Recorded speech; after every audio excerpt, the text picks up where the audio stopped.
Hey everyone, welcome to r/Tales from the Jobsite, where I bring you stories from around the web and listener submissions that show some of the wacky sides of construction, remodeling, and more. I'm Uncle Reddit, and have I got a story for you. The phrase that doesn't pay. Ever had one of those out-of-body sales experiences where you listen patiently to a potentially difficult client's extremely expensive needs, then smoothly offer assurances for every concern? A modular builder reports he recently had such an experience with a client with lavish tastes and an equally luxurious bankroll. The builder spent hours working with a client on a high-end design. After all the specs were chosen, the contract signed, and the order placed with the factory, the client casually mentions he's bankrolling this entire project with the money he just won in a court settlement. Mildly curious, the builder asks what company he sued and obtained such a sizable judgment from.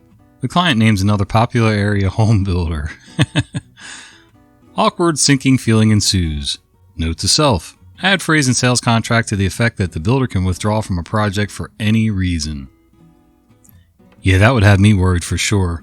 The contract's already signed, so there's not a ton you can do. Just make sure you cross all your T's and dot all your I's, I guess. Bedtime for Bonzo. The timber frame builder reports that a recent wealthy client wanted to renovate and expand a historic timber frame home. The problem came in the form of their pet prized chimpanzee, Thibodeau. They insisted on living in the home during the renovation, although they were traveling a lot, explains the longtime timber framer. Apparently it's hard to find boarding for a chimp. This meant we ended up taking care of it, and that was one mean monkey. Chimps don't deal well with changes to their environment. To help soothe the animal, the contractor built a chimp condo away from the main house, a sanctuary from the construction fury. With the owner absent, workers began drawing straws as to who had to escort the chimp to the condo, since it would often bite workers or hurl its feces. Eventually they began leaving Thibodeau in his condo full-time, bringing it food and water each day. Although surly, Thibodeau was smart. His dexterous chimp hands allowed him to escape. Despite the best efforts of animal control officers, Thibodeau remained on the loose, screeching at workers from the safety of the trees. The chimp eventually ventured down from the trees and was struck and killed by a passing motorist. Surely an unusual sight for the driver in rural America. This resulted in an awkward moment for the builder, who had to inform his clients their chimp was dead. Well, that was sad. But I have several questions. A, were they licensed to have the chimp? B, why would they leave it with a contractor? Like, how did they go on vacations before they got their house remodeled? There's just too many. And why, as a contractor, why would you take on that responsibility? Hell no, I ain't watching your chimp. Catching a bus in Istanbul. Building a Swedish cope, handcrafted log golf clubhouse in Istanbul, Turkey, presents its own challenges, reports the longtime U.S. log home builder who was contracted for the job. First, the language barrier was formidable. Only the builder and the owner spoke English. The U.S. builder began calling Turkish workers by names he made up, which were not always complimentary. Next was the lack of modern tools. It was like working with carpenters from 2,000 years ago, he recalls. I asked for a forklift or a boom truck to position these huge 14-inch beams. The owner says, in a thick Turkish accent, "No forklift! I give you 90 men!" Do you know how crowded a subfloor can get with 90 men? Taking inspiration from the Egyptian pyramids, the U.S. builder created ramps to get the logs into place. It worked, but it's amazing no one was hurt or killed, he said. The other problem was sheer exhaustion, with 14-hour days, 7 days a week being common. They'd pick me up before daylight and I wouldn't get back till after dark. After 6 or 8 weeks of that, it's way beyond rigorous. It's a grind that you just pray to God that you survive. It was exhaustion that contributed to his run-in with an Istanbul bus. On a rainy day when the temperature was hovering around freezing, the builder wanted to cross the street but was too tired to walk down to the crosswalk. So he crossed the southbound lanes, mounted the cement barrier between the lanes, and waited a moment to clear his glasses of raindrops. His vision obscured by a tree, the builder nonetheless jumped down into the northbound lane and was immediately struck by a fully loaded city bus. The bus threw me as far as a human can be thrown, he recalls. But the horror wasn't over. With all the rain and all the people on the bus, the driver couldn't stop. It hit me again. This time the builder hung onto the front bumper to keep from going under its wheels. The bus finally came to a stop. A passing taxi driver dragged him into the back seat and rushed him to the hospital.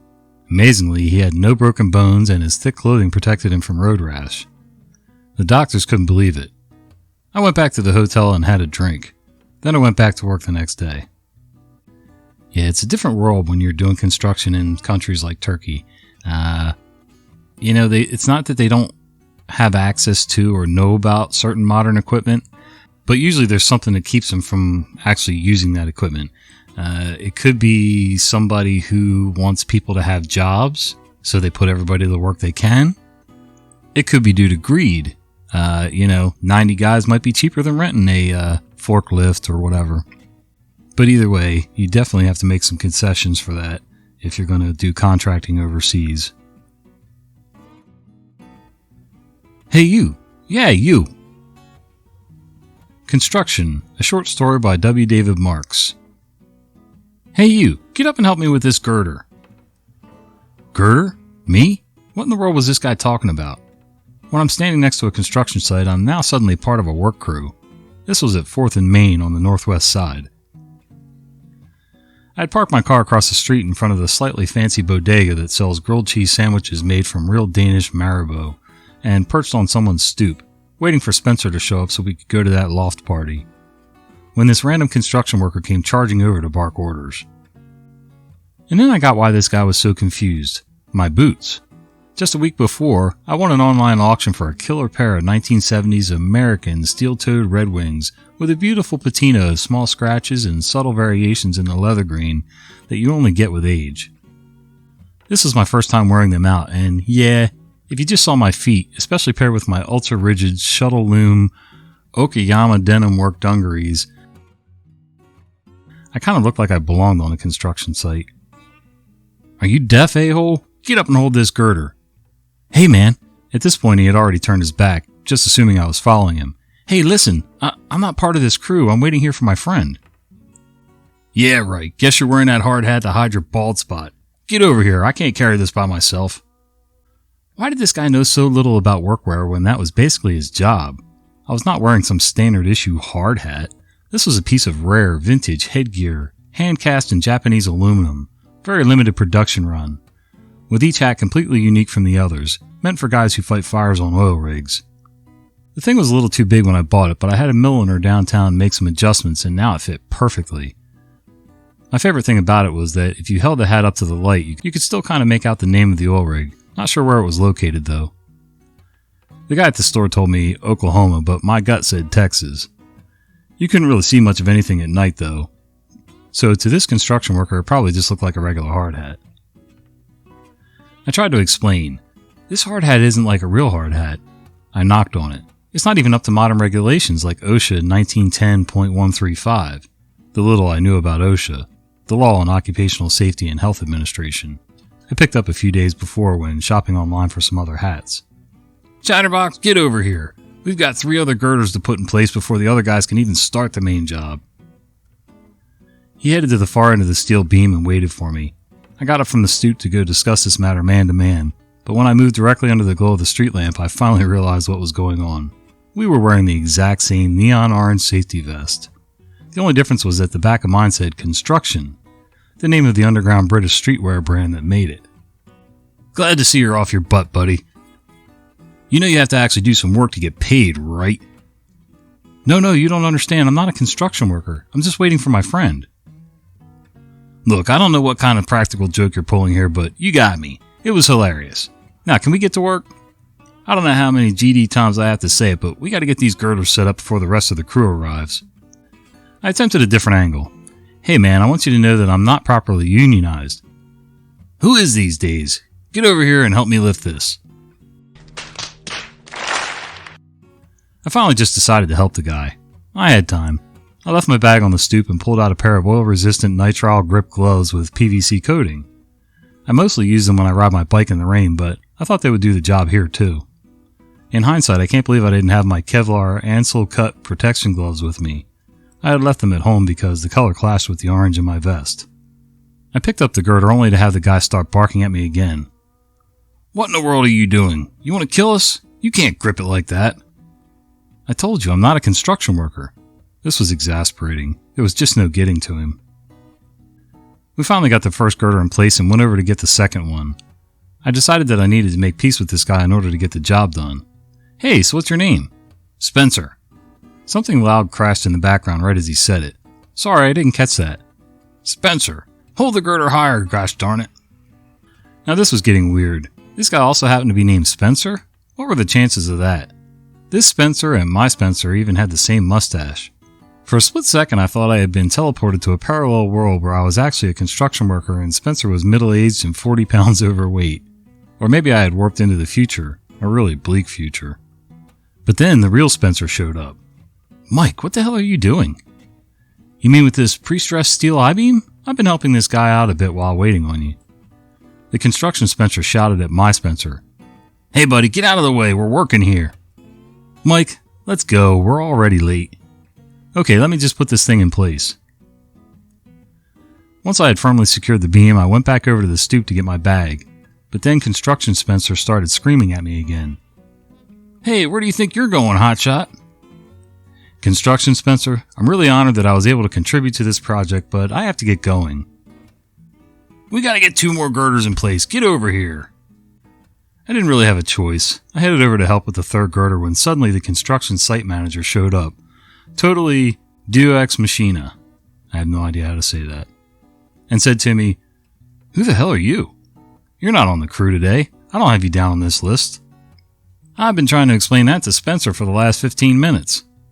Then get out of here. You know the rules. City makes us register names on site in advance. We can't just have people show up and expect to get work. There's a process. We're not the unemployment office. I'm really sorry for the confusion. Okay, well, leave your gear in the tent over there before you take off. Oh no, this is all my own personal clothing. Funny. Just leave it in the tent. You don't have to sign out or anything.